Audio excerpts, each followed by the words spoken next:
watching lights.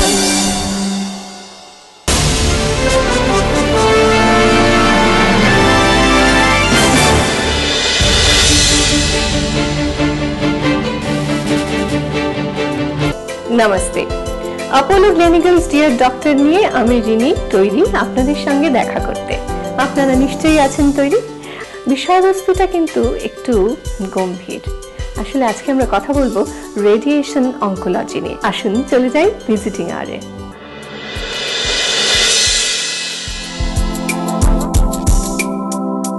Namaste and thank you so much for coming to Dear Doctor. Namaste. Radiation oncology এই টার্মটা আমাদের কাছে বেশ কঠিন। তো প্রথম কথা হচ্ছে এই রেডিয়েশন অনকোলজি বিষয়টা কি এবং সেটা ক্যান্সারের চিকিৎসায় কিভাবে কাজে লাগে যদি আমাদের এক্সপ্লেইন করেন। বেসিক্যালি ক্যান্সার ট্রিটমেন্ট তো একটা টিম ওয়ার্ক, মানে এখানে আমরা surgeon, medical oncologist, radiation oncologist সবাই মিলে কাজ করি। তো সার্জারিটা অপারেশন করে টিউমার বার করে দেওয়াকে ক্যান্সার বার করে দেওয়া, কেমোথেরাপি হচ্ছে যে মেডিসিনের থ্রু দিয়ে, যেটা মেনলি আমরা স্যালাইনের থ্রু দিয়ে দিই, সে মেডিসিনের থ্রু দিয়ে ক্যান্সার সেলসকে ডিস্ট্রয় করা। আর রেডিয়েশন অনকোলজি হচ্ছে আপনার গামা রেজ দিয়ে ক্যান্সার সেলসগুলোকে ডিস্ট্রয় করা। এটা হচ্ছে বেসিক জিনিস। এখন গামা রেজ কোথার থেকে আসবে? গামা রেজ আমরা 1980s এর আগে প্রথম তো আপনি জানেন যে পেরি কিউরির রেডিয়াম, যেটার থেকে রেডিয়েশন ফার্স্ট আমরা ডিসকভার করেছিলাম, that was in the beginning of 19th century. তারপরে আমরা দেখলাম যে কোবাল্ট 60 এরকম একটা রেডিও অ্যাক্টিভ মেটেরিয়াল যে অলওয়েজ গামা রেজ বেরিয়ে যাচ্ছে up to about 1970s 80s। তারপরে লিনিয়ার অ্যাক্সিলারেটর এলো। লিনিয়ার অ্যাক্সিলারেটরে যেটা হচ্ছে যে ইলেকট্রন বোম্বার্ডমেন্ট করে আমরা গামা রে তৈরি করছি ইন দ্যাট মেশিন। আর এইটার অ্যাডভান্টেজ হচ্ছে যে এখানেতে আমরা বিমটাকে মডিফাই করতে পারছি, মানে ভেরিয়াস ওয়েতে আমরা প্ল্যান করে ফোকাসড ওয়েতে রেডিয়েশন দিতে পারছি। অ্যান্ড সেকেন্ডলি হচ্ছে যে ভেরিয়াস টাইপস অফ এনার্জিস, কখনো হাই এনার্জি কখনো লো এনার্জি আমরা তৈরি করতে পারছি। আমার মনে একটা প্রশ্ন জাগছে যে এই যে রেডিয়েশন, যে এটা কি ওয়ান টাইপের না, নাকি এর অনেকগুলো প্রকার আছে, অনেকগুলো টাইপস আছে? রেডিয়েশন আমরা যেটা বলি এক্সটার্নাল রেডিওথেরাপি, তার মানে আমরা বাইরে থেকে রেটা টিউমারের উপরে দিচ্ছি, সেটাকে বলে এক্সটার্নাল রেডিওথেরাপি। আবার আমরা ইন্টারনাল রেডিওথেরাপি মানে ব্রেকি থেরাপি করতে পারি, সেখানে আমরা রেডিও অ্যাক্টিভ সোর্সটা টিউমারের ভেতরে ঢুকিয়ে দিচ্ছি। যেমন আমরা ক্যান্সার অফ দ্য সার্ভিক্স, যেটা ইউটারাস মুখের ক্যান্সার হয়, কিংবা ইসোফেগাস যে ফুড পাইপের ক্যান্সার হয়, সেখানে আমরা অনেক সময় ব্রেকি থেরাপি ইউজ করি, সোর্সটা আমরা ঢুকিয়ে দিই। আর যেটা টেলিথেরাপি বলা হয় সেটা হচ্ছে এক্সটার্নাল রেডিয়েশন বাইরের থেকে আমরা দিচ্ছি, সেইটা দিয়ে আমরা ট্রিটমেন্ট করি। এইটা দু রকমের পদ্ধতি। এগেইন আমরা কি মোটিভ নিয়ে ইউজ করছি রেডিওথেরাপি। একটা হচ্ছে কিউরেটিভ রেডিওথেরাপি, র্যাডিক্যাল, যেখানে আমাদের মোটিভ হচ্ছে যে আমরা ক্যান্সারটাকে টোটালি ইরাডিকেট করে কিওর করে দেব। কিন্তু আবার কোনো সিচুয়েশন আছে যেখানে আমরা জানি যে এখানে ক্যান্সারটা কিন্তু আমরা কিওর করতে পারবো না, তো প্যালিয়েটিভ, মানে ওখানে আমরা শর্ট ফ্র্যাকশন রেডিওথেরাপি দিয়ে আমরা আইদার পেনকে কন্ট্রোল করি কিংবা অন্য সিমটমসগুলোকে কন্ট্রোল করি, যেটাকে বলা হয় প্যালিয়েটিভ রেডিওথেরাপি। সো এইরকম ভেরিয়াস মেথডস আছে যেখান দিয়ে আমরা রেডিওথেরাপির ভালো ইউটিলাইজেশন করি। একদম লেম্যানস কোয়েশ্চেন এটা, সেটা হচ্ছে সাউন্ডে একটা ভলিউম থাকে 0 to 10। সেক্ষেত্রে এই যে আপনি এনার্জি বলছেন, এরও কি কোনো রকম সিগনিফিকেন্ট স্টেপ আপস আছে? আমরা মেনলি গামা রেজ ইউজ করি, স্পেশালি এক্সটার্নাল রেডিয়েশনে, যেটা ডেপথে যায়। কিন্তু যেখানে আমাদের ডেপথ দরকার নেই, যেখানে আমরা ব্রেকি থেরাপি ইউজ করছি, সেখানে কিন্তু আমরা আলফা বিটা রেজও ইউজ করি, বাট মেন পারপাস হচ্ছে gamma rays. Radiation oncology, radiation দিয়ে আমরা ক্যান্সার কমপ্লিটলি সারাতে পারি? এটা কি রিভার্স করা যেতে পারে নাকি না? আমি তো অলমোস্ট মোর দ্যান 25 ইয়ার্স অনকোলজিতে রয়েছি এবং আমার লাইফ টাইমে আমি দেখছি যে কতটা চেঞ্জ হয়ে গেছে এই ক্যান্সার ট্রিটমেন্টে। আর রেডিয়েশনেতে কীভাবে চেঞ্জ এনে দিয়েছে টেকনোলজি এবং আমাদের অ্যাপ্রোচ। যেমন ব্রেস্ট ক্যান্সার এখন আমরা মানে ব্রেস্ট রিমুভই করি না, ছোট ক্যান্সারগুলোতে লাম্পেক্টমি করি আর আমরা হোল ব্রেস্টকে রেডিয়েশন দিই, এবং সেটাতে not only cure but quality of life, breast looks totally normal.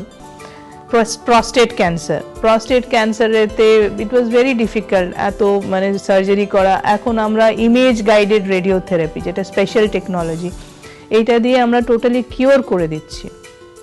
ল্যারিংসের cancer, voice বক্সের, যেটাতে আমাদের আগে সার্জারি করতে হতো, এখানে আমরা কিওর করে দিচ্ছি। ক্যান্সার তো অনেক রকমের হয়, এই যেরকম ল্যারিংসে ক্যান্সার বা লাং ক্যান্সার, রেকটামে cancer, cervical cancer.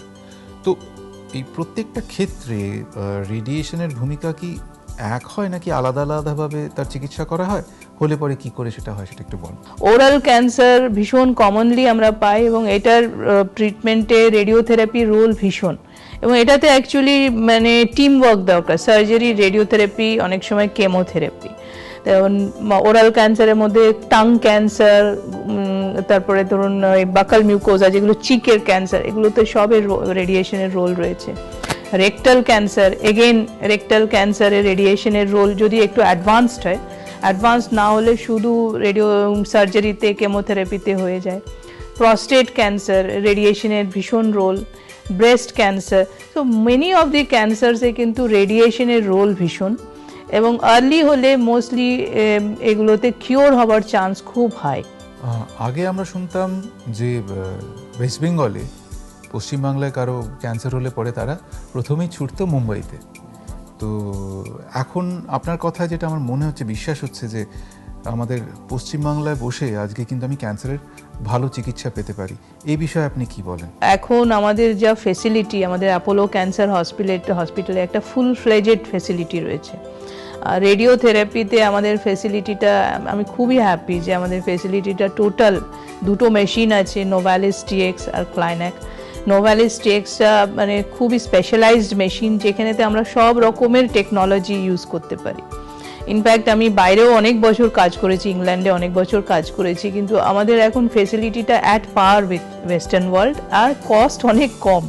And not only western world, in fact যেটা ওই সাউথের সাথে আমাদের অ্যাট পার হয়ে গেছে টেকনোলজি।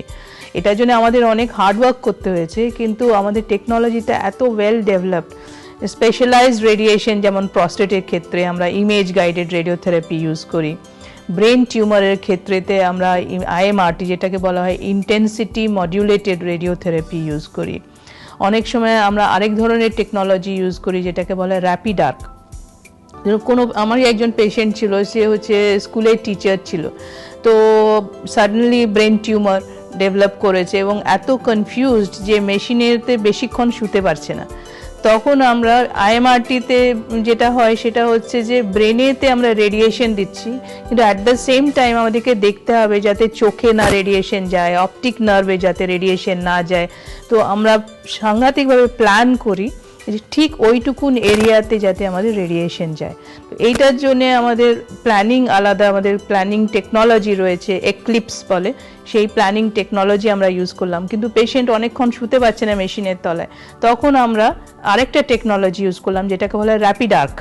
তো র্যাপিড আর্কে 2 মিনিটের মধ্যে ট্রিটমেন্ট হয়ে যাবে এবং ঠিক এক্স্যাক্টলি ওই জায়গাটাতে যাবে।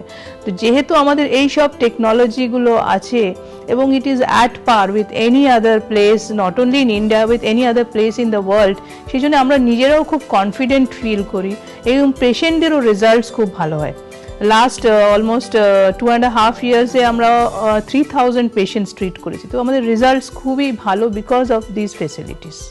আচ্ছা ডক্টর, এই রেডিয়েশন ব্যাপারটা আমাদের মনে একটা ভয় আছে যে রেডিয়েশন মানে শরীরের পক্ষে ক্ষতিকারক, অথচ এই জিনিসটা দিয়েই ক্যান্সারের চিকিৎসা হচ্ছে। তো আমি জানতে চাইছি যে এটা কতটা ক্ষতিকারক? এইটার জন্যই এই টেকনোলজিটা আমাদের হেল্প করেছে ভীষণভাবে। আমি আপনাকে আগে বলেছিলাম কোবাল্টের ব্যাপারে এবং লিনিয়ার অ্যাক্সিলারেটরের ব্যাপারে। এই যে লিনিয়ার অ্যাক্সিলারেটর এবং এর সাথে সাথে যে আমাদের ডিজিটাল অ্যাডভান্সমেন্টসগুলো হয়েছে, কম্পিউটারাইজড প্ল্যানিং, তারপরে আমাদের কলিমিটার, যেখান দিয়ে রেডিয়েশন বেরোয় সেই জায়গাটাকে বলা হয় কলিমিটার। তো এই অ্যাডভান্টেজের কি হয়েছে যে এক্স্যাক্টলি টিউমারের চারিদিকে ভীষণ টাইট মার্জিন দিয়ে আমরা রেডিয়েশন দিতে পারছি। যদি আমরা প্রস্টেটকে ধরে নিই, প্রস্টেটের পাশেই হচ্ছে ব্ল্যাডার আর রেকটাম। ব্ল্যাডার আর রেকটাম কিন্তু বেশি রেডিয়েশন টলারেট করতে পারে না। তো আগে কি হতো, আমরা হাই ডোজ অবধি যেতে পারতাম না, বিকজ বেশি হাই ডোজ গেলেই ব্ল্যাডার আর রেকটাম ডিস্ট্রয়েড হয়ে যাবে। কিন্তু আমাদের এখনকার যে টেকনোলজি, বিকজ আমরা রেডিয়েশন প্ল্যানিং করি। তো ফার্স্টে আমাদের যেটা করি হচ্ছে একটা কাস্ট বানাই। পেশেন্ট যখন আমাদের কাছে আসে আমরা একটা কাস্ট বানাই যাতে পেশেন্টের পজিশন সেম থাকে ডেলি। সেই পজিশনে আমরা সিটি স্ক্যান করি। সিটি স্ক্যানের পরে আমরা প্ল্যানিং করি যাতে ঠিক ওইটুকুন জায়গাতে রেডিয়েশন দেওয়া হয়।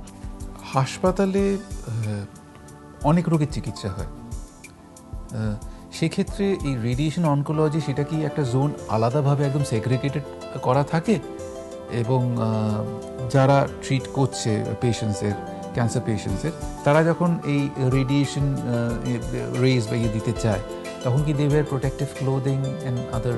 এই যে রেডিয়েশন মেশিন এইটা লাগাতে সবাই একটু মানে পিছপা হয়, বিকজ এটাতে প্রচুর হার্ড ওয়ার্ক থাকে। একটা বাংকার বানানো রেডিয়েশন মেশিনের কংক্রিট হচ্ছে 20 feet, more than 20 feet specification থাকে, যেটা ভাবা অ্যাটমিক রিসার্চ সেন্টার বার্কের স্পেসিফিকেশন থাকে, এবং বাংকার বানাতেই প্রায় 1-1.5 বছর টাইম লাগে। মেশিন তো পরে, আগে বাংকার ওপর নিচ পুরো শিল্ডিং করা হয় যাতে রেডিয়েশনটা বাইরে না যায়। তো আমাদেরও এরকম মেশিন দুটোর আগে আমাদের বাংকার বানাতে প্রচুর টাইম লেগেছে, এবং তারপরে আমরা বিএআরসি বারে বারে ইন্সপেকশন করে, এবং যখন ওরা হ্যাপি হয় যে হ্যাঁ এটাতে কোনো রেডিয়েশন লিকেজ নেই, একদম সেফটি রয়েছে, তারপরেই ওরা আমাদের লাইসেন্স দেয়। মেডিকেল সায়েন্সেসের মধ্যে যে ভেরিয়াস প্রসিডিয়ার আছে, যেরকম হার্ট সার্জারি বা ব্রেন সার্জারি বা বিভিন্ন যা আছে, একটা certain amount of risk factor সবসময় থাকে প্রত্যেকটা প্রসিডিয়ারেরও। নাও এই রেডিয়েশন অনকোলজিতে অন্যান্য বলবো সার্জারিজ বা প্রসিডিয়ার্সের থেকে বেশি রিস্ক ফ্যাক্টর, না কম, নাকি দ্য সেম? না, এখানে রিস্ক তো আছে, কিন্তু এই জন্য ট্রেনিংটা ভীষণ ইম্পর্টেন্ট। তো রেডিয়েশন অনকোলজিস্টের ভীষণ ওয়েল ট্রেন্ড হতে হবে, রেডিয়েশন ফিজিসিস্ট যারা আমাদের সাথে বসে প্ল্যানিং করে তাদের ভীষণ ওয়েল ট্রেন্ড হতে হবে। আর এবং আমরা প্রতিটা অর্গানের আমরা জানি রেডিয়েশন টলারেন্স কত, যেমন অপটিক নার্ভের কত, স্পাইনাল কর্ডের কত, তার বেশি কিন্তু আমরা যেতে পারবো না। সেইখানেতে আমাদের এই যে টেকনোলজি অফ প্ল্যানিংটা ভীষণ ইম্পর্টেন্ট, যে কম্পিউটারাইজড প্ল্যানিংয়েতে আমরা এক্স্যাক্টলি বুঝতে পারি আচ্ছা আমরা তো স্পাইনে এর বেশি যাচ্ছি না, আমরা অপটিক নার্ভে, এবং 3 মিলিমিটার দূরে অপটিক নার্ভ রয়েছে কিন্তু আমরা ঠিক ওই জায়গাটায় দিচ্ছি, অপটিক নার্ভে যাচ্ছে না। তো এই জন্য প্ল্যানিংটা খুব ইম্পর্টেন্ট, আর এইটার নলেজ এবং ট্রেনিংটা ভীষণ ইম্পর্টেন্ট, যে কেউ কিন্তু করা খুব ডিফিকাল্ট। ক্যান্সার ব্যাপারটা সত্যি খুব ভয়ের, এবং আমার মনে হয় এমন একটা শব্দ এবং এমন একটি রোগ যেটা শুনলে লোকেদের হঠাৎ করে যেন লাইফে একটা অন্ধকার নেমে আসে। So what are the ways generally lifestyle wise, বা আমরা কী করতে পারি যেখানে ক্যান্সারটা কখন হবে আমরা তো জানি না, বাট কীভাবে এটার একটা প্রিকশনারি মেজার্স আমরা নিতে পারি, যদি আমাদের কয়েকটা টিপস দেন। ক্যান্সার যে কোনো ডিজিজের মতন একটা, আনফর্চুনেটলি আমাদের সোসাইটিতে একটা ভীষণ স্টিগমা আছে যে এটা একটা ভয়ঙ্কর রোগ, but it is like any other disease, যেমন হার্ট ডিজিজ কি ডায়াবেটিস কি যে কোনো একটা ডিজিজের মতন। এবং কিছু কিছু ক্যান্সার যেমন সার্ভাইকাল ক্যান্সার, ইউটেরাসের মুখের ক্যান্সার, ওরাল ক্যান্সার, এই ক্যান্সার, ব্রেস্ট ক্যান্সার, এইগুলো আমরা খুব আর্লি ডিটেকশন করলে টোটালি কিওরেবল, এবং কিছু কিছু ক্যান্সার প্রিভেন্টেবল। সো মেয়েদের ক্ষেত্রে যেমন প্যাপস্মিয়ার করা, সেলফ এক্সামিনেশন অফ ব্রেস্ট, এইগুলো, এবং ভালো ডায়েট নেওয়া, ফ্রুটস অ্যান্ড ভেজিটেবলস যেগুলোতে অ্যান্টিঅক্সিডেন্টস আছে, ওয়েট মেনটেন করা, যেটা নর্মাল লাইফে যেরকম ভালোভাবে করা হয় সেইগুলো মেনটেন করতে পারলে ক্যান্সার ইজ প্রিভেন্টেবল। এবং যদি ক্যান্সার ডায়াগনোজড হয় তাহলে এখানে যেটা হয় আর কি, ক্যান্সার ডায়াগনোজড হলে ইমিডিয়েট প্যানিক, এবং এত মানে একটা ফ্যামিলির মধ্যে একটা বিশাল টেনশন। তো একটু কাম ডাউন করতে হবে এবং ভাবতে হবে যে it is like any other disease, আর এই ফেসিলিটিস সব অ্যাভেলেবল আমাদের কলকাতাতে। আমার মনে হয় যদি আমরা প্যানিক না করি, আর যদি আমরা ভাবি যে এটা একটা যে কোনো এনি ডিজিজ টাইপের, তাহলে এটা ট্রিটমেন্ট, প্রিভেনশন এগুলো সব কামলি খুব ভালোভাবে করা যাবে, এবং ফেসিলিটিস সবই অ্যাভেলেবল এখানে। Thank you very much for being a dear doctor. আমরা আমাদের টিমের তরফ থেকে আপনাকে আন্তরিক শুভেচ্ছা এবং ধন্যবাদ জানাই। ভিজিটিং আওয়ারের সময় শেষ, কিন্তু না, আরো যা যা জানতে বাকি থেকে গেল সেই সব জানার জন্য তো আমাদের পরের বিভাগ অর্থাৎ ফেসিলিটিস আছেই।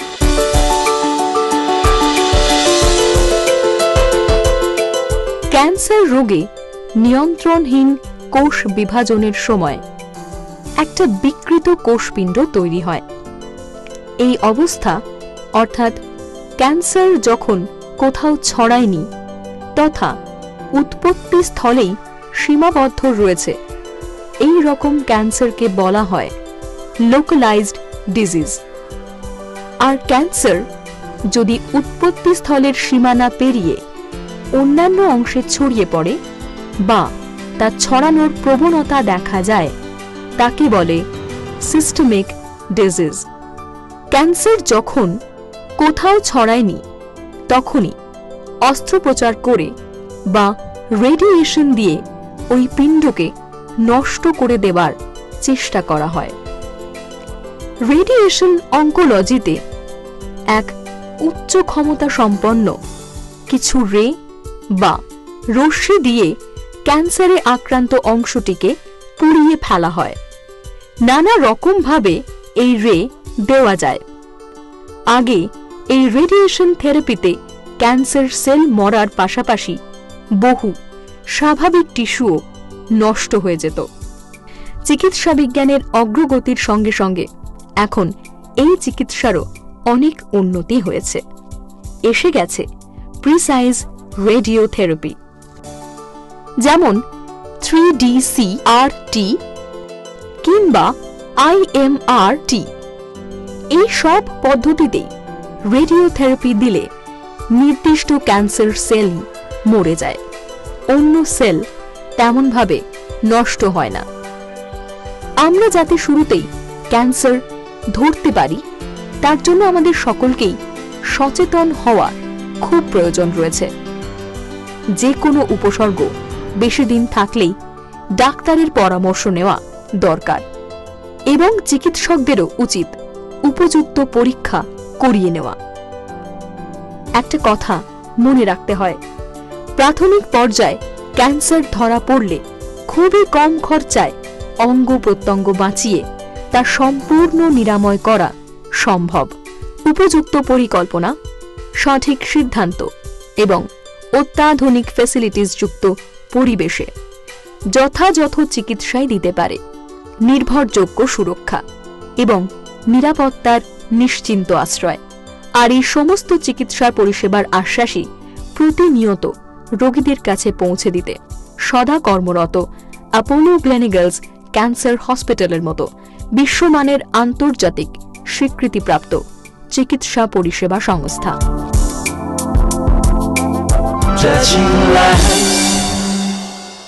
ভিজিটিং আওয়ার এবং ফ্যাসিলিটিজের পর আমরা সবাই জানি অপেক্ষায় আছেন হাসপাতাল পরিচালন বিশেষজ্ঞ ডক্টর রূপালী বাসু আমাদের জানানোর জন্য স্বাস্থ্য, হাসপাতাল এবং চিকিৎসা পরিষেবা নিয়ে অনেক জরুরি খবরাখবর।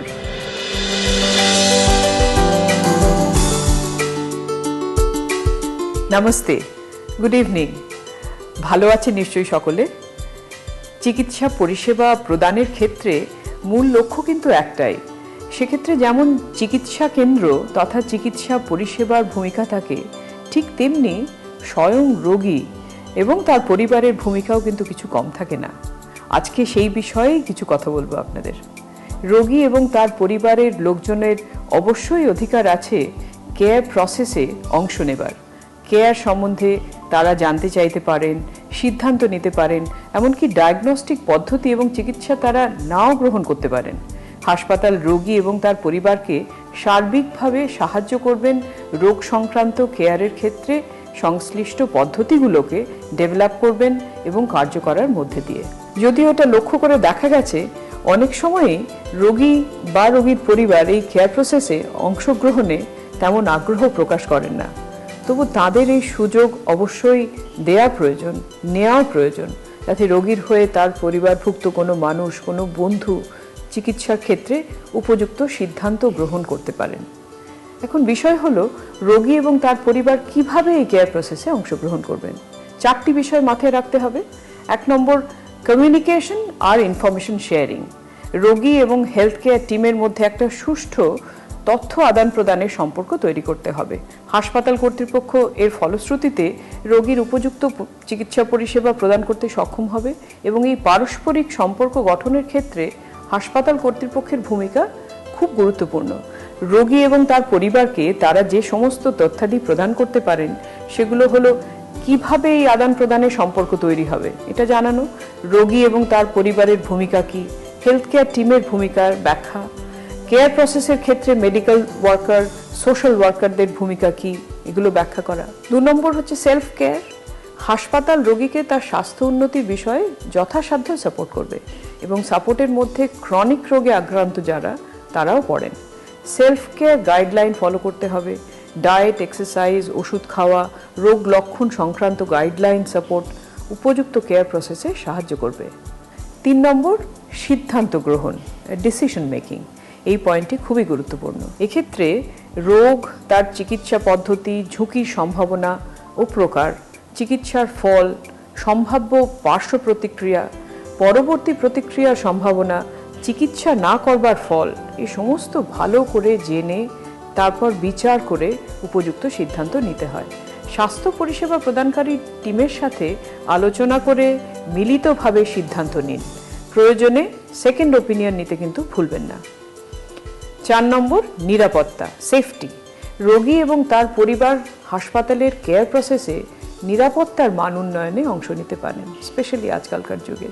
তারা কর্তৃপক্ষকে জানাতে পারেন মেডিকেল ইনফরমেশন, চিকিৎসা সংক্রান্ত সমস্ত তথ্য সরবরাহ করে, অন্যত্র নেওয়া ওষুধ এবং চিকিৎসা সম্পর্কিত তথ্য প্রদান করে, কোনো খারাপ ঘটনা বা রোগীর নিরাপত্তা নিয়ে কোনো কিছু বলার থাকলে কর্তৃপক্ষকে জানাতে পারেন।